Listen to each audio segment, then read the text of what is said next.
បាទជំរាបសួរបងប្អូនទូទស្សនិកជនជាតិទីគោរពប្របានទិដ្ឋភាពផ្លូវបៃតងដើម្បីជួបជុំបាទមានទិដ្ឋភាពនិងវិវត្ត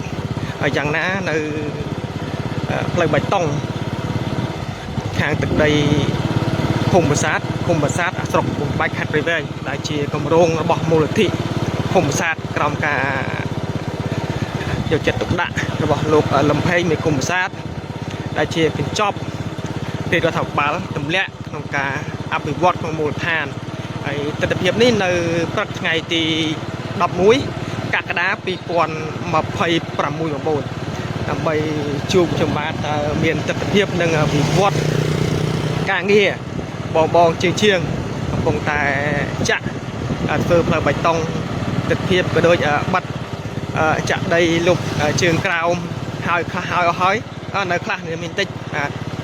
យ៉ាងនោះទៀតខ្ញុំនឹងបង្ហាញទិដ្ឋភាពដល់បងប្អូនទស្សនាខ្លះជួបខ្ញុំបាទកំពុងធ្វើការផ្ដិតនិងផ្សាយបន្តផ្ទាល់ផងដែរបាទបងប្អូនសេទី3ទិដ្ឋភាពក៏ដូចសមិទ្ធផលថ្មីបន្ថែមនៅខាងទឹកដីភូមិប្រាសាទហើយផ្លូវនេះគឺមានភូមិប្រាសាទភូមិតុនតុងឆ្ពោះទៅភូមិ3ជាទិដ្ឋភាពតែទទួលបាន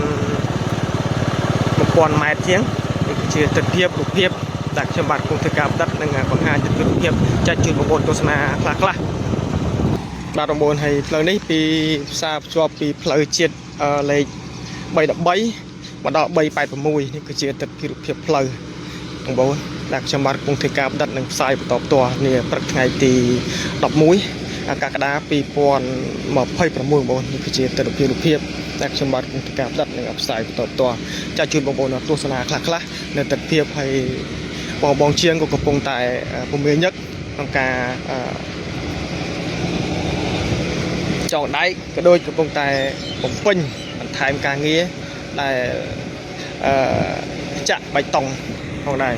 បាទបងប្អូនទិដ្ឋភាពដែលខ្ញុំបាទគង់ធ្វើការផ្ដិតនិងផ្សាយបន្តផ្ទាល់បងប្អូនសេ2 3បងប្អូនជាទិដ្ឋភាពមួយក៏ដូចបង្ហាញទិដ្ឋភាពជាច្រើនដល់បងប្អូនទស្សនាក្នុងការផ្ដិតឬក្នុងការបង្ហាញនៅអំពីសកម្មភាពការងាររបស់បងប្អូនជាង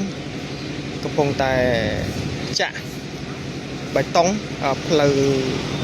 ទឹកដីភូមិប្រាសាទភូមិតុនតុងនិងភូមិ3បាទបងប្អូនហើយមកដល់ថ្ងៃនេះដូចជាដូចតាំងថ្ងៃទី27បងហ៎27ឡើងថ្ងៃនេះថ្ងៃទី11ហើយឡើង13ថ្ងៃមកណាបាទ13ថ្ងៃហើយក្រុមការងារដែលកំពុងតែទទួលមកការក៏ដូចកំពុងតែចាក់បៃតងនៅខាងទឹកដី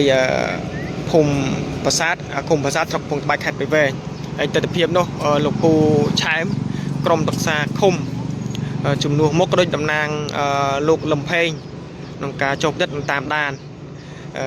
មើលជាងកំពុងតែចាក់ផ្លូវបៃតងដែលជាផ្លូវមួយបន្ថែមនៅក្នុងទឹកដីឃុំប្រាសាទបន្តទៀតបាទបងប្អូនហើយផ្លូវនេះទទឹង5ម៉ែត្រប៉ុន្តែ1000ម៉ែត្រជាង1014ម៉ែត្របងហ៎1000ម៉ែត្របង1100ម៉ែត្រអូ1100ម៉ែត្របងប្អូនអធិស្ឋានមិន1014ម៉ែត្រ1400ម៉ែត្របាទអញ្ចឹងនេះគឺជាទិដ្ឋភាពហើយកម្រាស់មកទឹកកន្លះបាទនេះគឺជាការក្លែតបាយដែលឡែកកិច្ចការងារខាងបច្ចេកទេសឬក៏ស្តង់ដារឬយ៉ាងណាគឺខាងបច្ចេកទេសស្តង់ដារផ្សេងឡែកខ្ញុំជាពលរដ្ឋដូចជាអ្នកព័ត៌មានគ្រាន់ជាការបង្ហាញទិដ្ឋភាពនៅធ្វើបច្ចុប្បន្នភាពដោយនឹងវិវត្តការងាររបស់បងជាងកំពុងតែបន្តចាក់ផ្លូវបៃតងដែលជាសមិទ្ធផលថ្មីបន្ថែមនៅខាងទឹកដីឃុំប្រាសាទបាទអរគុណណាស់បងប្អូនទូទស្សនិកជនជាទីគោរពរាប់អានហើយខ្ញុំបាទអពុកញូក្រុមការងារមានពាក្យពេចន៍ឬក៏មានអត្ថបទកវីនៃសេចក្តីអធិប្បាយមិនសមទឹកចិត្តទឹកដី តើបងប្អូនទស្សនាមុននិងទស្សនាក្រោយសូមអធិស្ឋានសូមអរគុណនិងសូមជម្រាបលា